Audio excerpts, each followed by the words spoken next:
Parents l'ont vu se baigner. Et alors, ils ont se baigné vraiment. Et ils ont dit, mais qu'est-ce que ça veut dire? C'est comme, rabais-nous, explique-nous, très gentiment, quoi. Comment tu peux faire ça? Normalement, c'est interdit. Il dit, istenisani. Moi, ça me fait souffrir. Et donc, si c'est un ignan de souffrance, il n'y a pas. Si c'est un ignan de confort, il y a. Le but de ces jours-là, c'est de sortir, je veux dire, presque comme à Sukkot, quand on nous demande de quitter notre maison pour aller dans une soukha, mais s'il est mixtaël, s'il est dans une situation où le fait de quitter la zone de confort va entraîner de la douleur, il n'y a pas, c'est pas le cas. Là aussi, il s'agit d'enlever le confort. C'est important à savoir. C'est pas pour faire des... Je reçois aussi, tout le monde reçoit en ce moment des questions de gens qui disent voilà, j'ai un petit problème avec ci, avec ça. C'est pas l'idée de faire marcher une machine de halachot pour permettre tout ce qui nous dérange. Mais c'est l'idée de bien distinguer la souffrance et le deuil, c'est-à-dire une privation non douloureuse qui fait surgir le manque. Il n'y a pas de notion de faire souffrir, non. Mais non, dans les mitzvot, Torah Tzibur par exemple, non, mitzvah mina Torah, quand on dit Va'avta et Hashem Elokecha bechol levavcha bechol nafshecha bechol modecha, on te dit qu'il y a des cas où ça peut aller jusqu'à donner son argent, se priver de son argent, se priver de ses avoirs, donc dans une mitzvah minatora, il peut y avoir des moments où ça entraîne certaines douleurs, ça peut arriver. Ça peut arriver, mais c'est pas le but, mais pratiquement jamais dans les mitzvot assez. Il peut y arriver que pour ne pas faire un issour, ben voilà, j'ai rien à manger et il y a du bassar taref, je suis pas en danger, je vais souffrir. Je vais souffrir, mais c'est une souffrance, ça peut être même une souffrance aiguë. Mais je suis pas en danger de mort. Je suis en danger de mort ou en safek nefashot, c'est différent. Maintenant, il y a dans les mitzvot de la Torah, mais dans les mitzvot positives, il y a globalement une attention à ne pas souffrir, mais à faire créer et ressentir le manque. La Gemara dit Kol amitabel al Yerushalayim, c'est rapporté dans le Shulchan Aruch, Zoché veroé benechemata. Celui qui prend le deuil de Jérusalem, c'est pas marqué il verra, c'est marqué au présent. Zoché veroé. Il mérite et il voit. C'est-à-dire qu'il voit en négatif, s'il arrive à faire surgir ce manque de Jérusalem, il arrive à faire surgir en lui Yerushalayim en entier. Et alors, donc il n'est plus en deuil. S'il n'est plus en deuil, il ne voit plus rien. Ouais, il y a une sorte de paradoxe. Non, il saisit ce qui manque, il peut le percevoir personnellement, mais il est toujours dans la douleur que c'est pas partagé, que c'est pas installé, que c'est pas fixé.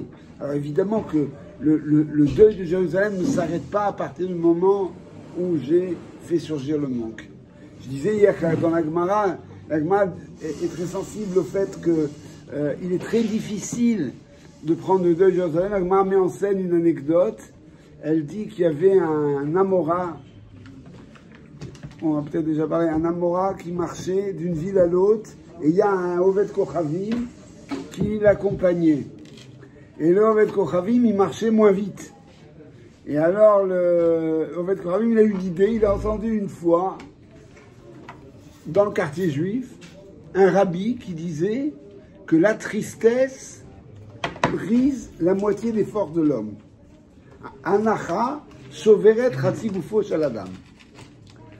Et on sait que c'est vrai, on sait là maintenant, on est dans les Jeux Olympiques, on sait par exemple pour toutes les compétitions sportives, on sait que l'état mental joue un rôle énorme et que pour mobiliser ses forces, eh ben, il faut mentalement être bien. Et donc, il cherche à le casser mentalement. Alors il se rapproche très péniblement du Talmid Chacham et il lui dit c'est quand Tisha B'Av? Alors Talmid Chacham dit Tisha B'Av, ça sera dans 3 mois. Puis il voit que le gars il continue à marcher aussi vite qu'avant. Il fait de nouveau un effort pour le rattraper. Et il lui dit mais c'est quoi que vous célébrez à Tisha B'Av? Alors il dit, Tisha B'Av, on célèbre le Khurban Labaït, la destruction du temps. Hein.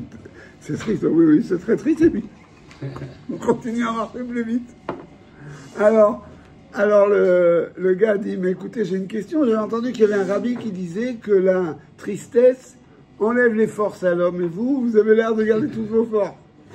Et le rabbin, avec un humour très juif, il lui dit, mais ça, c'est pour les tristesses récentes. Les tristesses anciennes, elles ne nous cassent plus. Et il y a là, d'abord il y a de l'humour de la Gemara dans cette histoire, qui décrit la difficulté qu'on a à saisir la douleur de quelque chose dont on a été privé depuis 2000 ans. On s'est fait avec, on s'est habitué au manque, au point même qu'il ne nous manque plus. Je disais c'est un peu comme quelqu'un qui a mal quelque part et il prend une position antidouleur. Alors il marche un peu comme ça et comme ça pour pas avoir mal. Et puis il s'y habitue. Il s'y habitue. Alors après on peut lui dire c'est pas très normal, mais pour lui c'est devenu une normalité. Et c'est vraiment le problème du peuple juif. C'est le problème du peuple juif. Et c'est le sens de toutes les lois sur la Avelout, même des lois minimales sur le Hama, qu'on laisse, qu'on ne peint pas dans sa maison. On va dire des toutes petites choses qui sont là pour nous rappeler qu'on est dans une situation anormale. Mais pour ressentir le manque, je voudrais vous apporter, alors très vite, un texte du Shulchan Aruch qui est très étrange. Le Shulchan Aruch, dans les Ilchot Rosh Chodesh, il pointe toutes les contraintes du calendrier juif. Alors, il y a un système qui est, il y a l'Oadou Rosh Hashanah ne tombe jamais ni un Aleph, ni un Dalet, ni un Vav. L'Obadou Pesach ne tombe jamais Bet, Dalet et Vav. Et il y a une clé que donne le Shulchan Aruch qui est apportée dans le tour, que la fête de Pessah fixe la position des Moadim pendant l'année. Par le système Atbash. Vous avez Aleph, c'est Tav, donc on va à rebours. Aleph, c'est Tav, le premier jour de Pessah, c'est le même jour que Tav. Qu'est-ce qu'il y a avec la lettre Tav? Tisha B'Av, qui est compté comme un Moed. Ça, c'est aussi une chose sur laquelle on va essayer d'expliquer. Bête, il y avait un...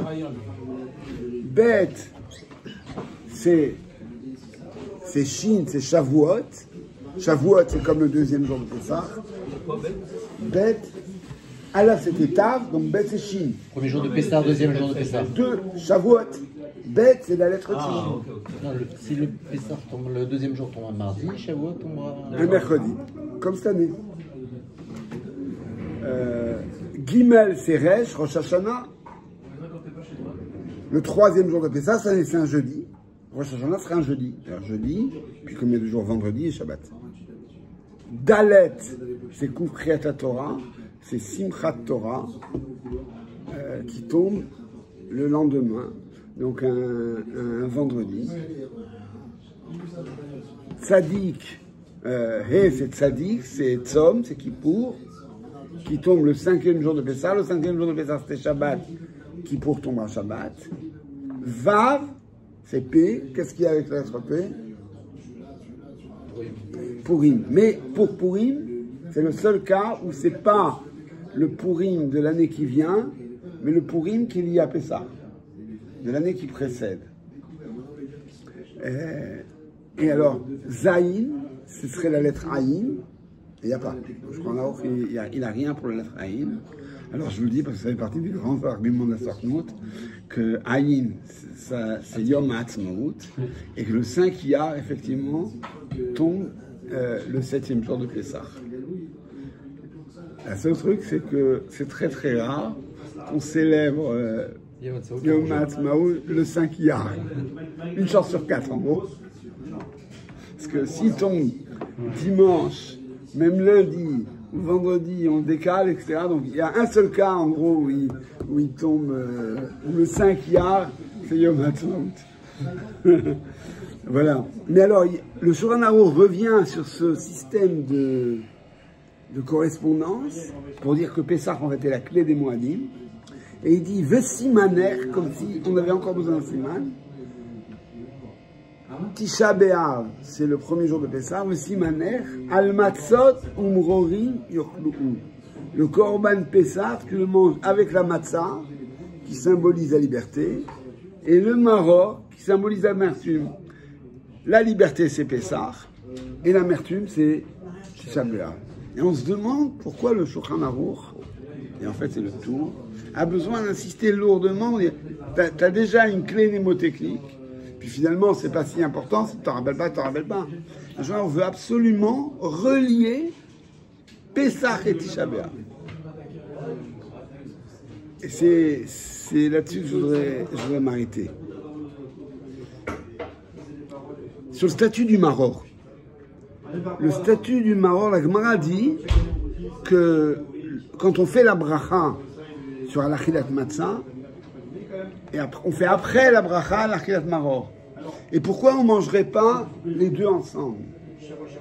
La Gemara dit parce que ça pose un problème de halacha. S'il y avait le Korban Pessah, on mangerait, comme faisait Hillel, ce qu'on va faire dans Korech, le Korban Pessah, le sandwich avec la matzah, le Korban Pessah et le maror. Mais comme il n'y a pas le Korban Pessah, le maror est mis des Rabbanan.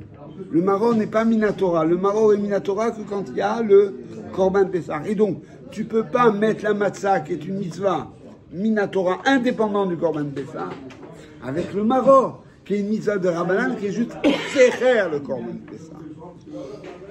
Et donc, ce maror à Pessah, il creuse l'absence du Beth Amikdash. Ce maror à Pessah, il faut bien comprendre que le maror, en fait, c'est un condiment. C'est les wasabi. Imaginez des sushis, on vous présente les wasabi, il n'y a pas de sushi. Le condiment, il n'a pas de sens. Hein? Sauf quand on aime le condiment pour lui-même. Mais la vérité, c'est que la Torah nous dit, toute l'idée du Korban Pessah, c'est que dans, on va dire, l'harmonique des goûts et des senteurs et des associations d'idées que doit déclencher l'aliment, il y ait cette nuance grave qui s'appelle le maror. Et alors, Zecher le Mikdash. Ken Asa Hillel, c'est ce qu'on dit, et c'est là-dessus, c'est pour ça d'ailleurs qu'on ne fait pas de bracha sur le Korech. Parce que c'est qu'un Zecher. Et j'allais dire, on veut à la fois, donc il y a un travail dans les deux sens. On veut à la fois, dans la fête de Pessah, on se rappelle la sortie d'Israël, on doit s'accouder, on doit vivre la liberté, ne pas oublier Tisha B'Av, ne pas oublier la normalité dans laquelle on est. Et à Tisha B'Av, en plein Tisha B'Av, on doit se rappeler que c'est le même jour de Pessah. C'est-à-dire qu'en plein, dans le creux de la douleur, on doit se rappeler de la sortie d'Israël. Et chronologiquement, Pessah, c'était avant Tisha B'Av, donc il y avait le maror même avant qu'il ait... Oui, mais avec le Korban Pessah. Oui, au Beth Amikdash. Il y avait le maror avant la destruction du Beth Amikdash. Oui, mais le maror associé au Pessah, c'est sympa. Oui, quelle est la symbolique du maror avant que... Avant, quand on est Bisman Labaït, d'abord c'est de se rappeler la sortie d'Israël, et en fait, en vérité, qu'Akadosh Baruch Hu veut équiper Israël de l'idée que il y a des moments comme la Yetziat d'Israël qui sont des moments solaires, et il y a des moments qui le sont moins. Et on doit être capable de servir Akadosh Baruch Hu dans tous les moments, pour le meilleur et le pire. c'est cette force-là. Et alors donc, à Tisha B'Av, on veut nous faire réveiller le souci de la Yetziat Mitzrayim, c'est-à-dire l'espérance. Et c'est très important, c'est-à-dire que Tisha B'Av n'est pas une fête de la tristesse et du désespoir. C'est une fête où on creuse ce qui manque pour l'espérer, pour espérer la restauration. La Gemara dit, mais je vais essayer de l'aborder rapidement. La Gemara dit, pour réveiller ce qui nous manque. Hier, j'ai parlé de ce qui se passait au Beth Amikdash, que dans le Beth Amikdash, il y avait Torah, Avoda et Gvut Chassadim. Shlomo HaMelech et après Shimon HaTzadik au Beit Sheni, ils ont voulu que dans le Beth Amikdash, il y ait Torah, Avoda et Gvut Chassadim. Torah, c'est facile, il y avait au Beit Rishon, il y avait les Luchot, au Beit Sheni, il y avait l'endroit des Luchot, il y avait le Sanhedrin qui était présent au Beth Amikdash. Donc Torah, c'est facile de trouver, les Talmidei Chachamim étaient au Beth Amikdash. Avoda, c'est le lieu du Beth Amikdash, c'est représenté par le Mizbeach. Et Gmilut Chassadim, on organisait le Chesed au Beth Amikdash avec deux portails, qu'on a expliqué hier, deux portails. Dans l'un venaient les Khatanim et les gens qui avaient un événement heureux et on les bénissait, on les encourageait, on disait « Ashochen Babaïtazé » le patron de cette maison t'apportera de la joie à des enfants. Et celui qui allait du côté gauche, du côté de où venaient les gens qui étaient en difficulté, Ashochen Babaïtazé, Yavo Veyavorcha, il viendra consoler celui qui est dans la tristesse, il viendra apporter la guérison à celui qui est malade, et même les gens qui avaient perdu quelque chose, ils allaient au Beth Amikdash et ils retrouvaient. Donc c'était un lieu de Gmilut Chassadim, c'est un lieu de Shevet Achim Gav Yachad, c'est un lieu intense du cœur d'Israël. Je vais donner un deuxième aspect qui est moins connu du Beth Amikdash. La Gemara dit qu'à partir du moment où le Beth Amikdash a été Necherav, les fruits ont perdu leur goût. Là, il y avait une bracha des fruits qu'on ne retrouve pas. La Gemara va plus loin. C'est un sujet un petit peu délicat. La Gemara dit, elle rapporte une histoire dans Sanhedrin d'un gars qui est devenu malade de désir. Il est en train de... Il est en danger de mort. Il agonise dans son lit parce qu'il voudrait avoir une relation avec une femme qui n'est pas sa femme, dont il a rêvé, sur laquelle il a fantasmé. Alors, il est en train de mourir, mais l'endroit en question est géré par des gens qui demandent au Chachamim, et les Chachamim disent, il n'est pas question. Il n'est pas question. Alors, ça va de plus en plus mal. Alors, ils essaient de négocier. Ils se disent peut-être que si juste il l'a rencontré, ça suffirait pour le camion pour qu'il ne meure pas. Pas question. Qui lui parle derrière un rideau, pas question, pas question, pas question. Et la Gemara demande, mais cette femme, quel était le problème? Certains disent qu'elle était échetiche. Si elle était mariée, on comprend le problème. Et certains disent qu'elle était pnouya. On dit, mais pas. Elle était célibataire. Alors, où est le problème? Chez l'Oyu Benot Israël, Kala Benem, que le Benot Israël ne soit pas exposé comme certains Kavod des Benot Israël, qu'elle soit exposée comme ça, comme objet de désir de quelqu'un. Il n'est pas question. Et alors, très bonne question. La Gemara dit, il a qu'à l'épouser. Si elle est d'accord, ou même si c'est... bon. Et la Gemara dit... Il est marié, non? Non, lui, il n'est pas marié. Non, parce que s'il était marié et qu'il rêvait d'une autre femme, il serait déjà mort pour une autre raison. Non, mais même marié, Ouais, il pourrait. Mais c'est pas le cas. La Gemara répond, c'est là où je voulais en arriver.